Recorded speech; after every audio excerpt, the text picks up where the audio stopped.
Fans heavily criticized the Philippine Basketball Associations for the past couple of years due to some lopsided trades, the most recent of which was the one involving CJ Perez, who was traded to the perennial contender San Miguel Beermen in exchange for some role players. To many, the latest incident further attests to the lack of parity, which negatively affects the league in more ways than one. Are people right in criticizing these moves? How does parity, or the lack of it, impact the league negatively? What's up guys? Chip here of Game High, and today we're going to talk about three things. Number 1, the balance of power in the PBA throughout the years, and what does it say about the present problem of the league being top-heavy? Number 2, on parity. Is the league ever interested in it? Was it ever present? In what measures did the league adapt, if ever, to ensure that they remain competitive even on paper? Number 3, does the lack of parity and balance among teams affect the league negatively? If they do, in what ways? Don't forget to like, subscribe, and share this video, and let's also talk in the comment section. Keep it civil, at least. Dominant teams have been a fixture in the league ever since it started in 1975. The league was heavily dominated by Crispa and Toyota. Crispa won 2 Grand Slams in 1976 and in 1983. Between them, they combined for a total of 22 championships. After they disbanded, the league saw the dominance of Great Taste Coffee and San Miguel.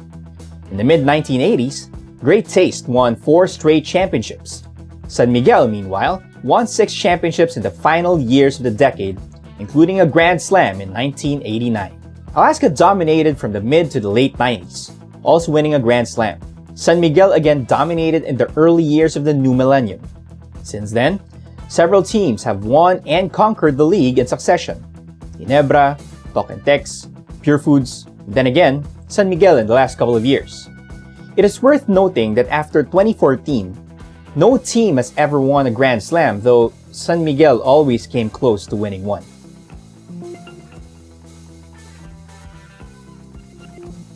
There are always dominant teams, but the league then always tries to maintain balance and parity through rules and other means.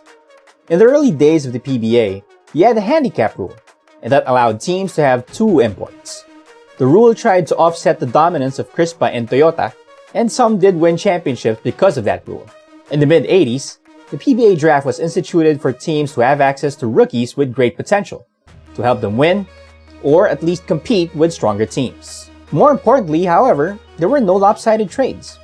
It is in fact unthinkable to trade marquee players for some role players.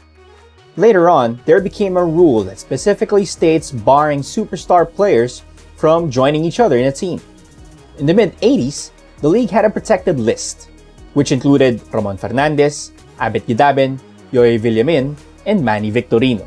These players were not allowed to join each other in any team.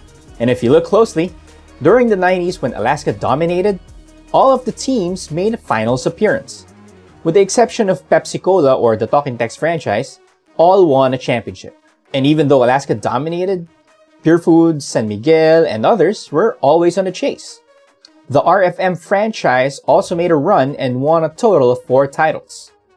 Even Ginebra San Miguel, who never made it to the semis for 8 straight conferences, had 6 finals appearances in that decade, winning 2 crowns. The following decade is very much the same.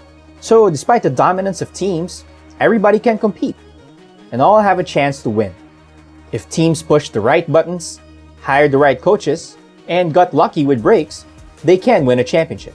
Shell actually won back-to-back as the 90s ended, and this despite the influx of great talent coming from overseas. Several lopsided trades and switching of players happened during the turn of the century, but this was due to teams disbanding and changing of ownership. Despite those trades, the balance was soon retained, and games remained competitive throughout the following decade. So-called independent teams, Santa Lucia, Red Bull, and Air 21 had their fair share of success. But the last decade saw an increasing incidence of lopsided trades and movement of marquee players from weaker teams to the stronger ones. The result was that stronger teams became stronger, and those that are weak and not competitive became even weaker. And as the years progressed, the number of weak teams increased, upsetting the balance and parity of the league. Among those who voiced out their opinions are respected personalities Yeng Giao and Wilfred Uytengsu Jr.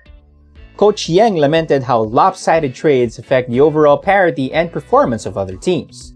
Uytengsu, on the other hand, wondered that given the salary cap, how are teams able to stockpile talent and superstars? Playoffs and championship series remain an attraction, but if you look closely, the league has a hard time filling up stadiums or attracting viewers during elimination games. The reason is that teams and games become predictable. Stronger teams playing those weaker ones will not attract any viewers. In fact, fans cast suspicion every time an unheralded team beats a powerhouse one. Teams who do not have superstars may not develop a loyal fan base. The reason why Pure Foods, San Miguel, and Ginebra became darlings of the PBA was because they had well-known talented players. Pure Foods had Alvin Patrimonio, Ginebra had Robert Jaworski, and San Miguel had Ramon Fernandez and Samboy Lim. A team cannot develop superstars if it keeps on trading players with great potential for some role players. Or worse, a team cannot build a fan base if it is not competitive. Fans love winners, or at least those who had fighting spirit. If a team keeps trading its best player, fans will start questioning its commitment to winning. This was what happened to Red Bull more than a decade ago to the disgust of Coach Yeng Giao. Most observers think that what happened then is becoming a trend these days. When CJ Perez was traded by Terra Firma to San Miguel Beer, no less than former Commissioner Noli Ayala questioned Terra Firma's commitment to winning. Teams will also suffer from lack of exposure, which is very important to have a fan base. In sports, out of sight, out of mind. A team constantly losing will not gain any fans, especially loyal ones. And if that continues, the overall fan base of the PBA will more or less get thinner. Only teams from San Miguel Corporation and the MVP group of companies will have fans. With games becoming more predictable, with teams failing to develop a fan base, interest could surely fade. Many are saying that the PBA has become an SMC MVP league, with teams from both camps always the ones competing for glory. With the league looking the other way with regard to the issue of parity, and with teams not getting any fans, that perception, sooner or later, might become a reality. Thanks for watching. If you looked at the video description, this is a 3-part series, so make sure to click the notify button of our page to know when we come out with another video. So be sure to stick around, get updated. In the meantime, check out our other sports videos. We also have our local content on our website, www.gamehigh.ph. You can also find us on Facebook and Instagram, as well as our podcast on Spotify and Apple Podcasts. Till the next one, guys, stay safe, and we'll see you around.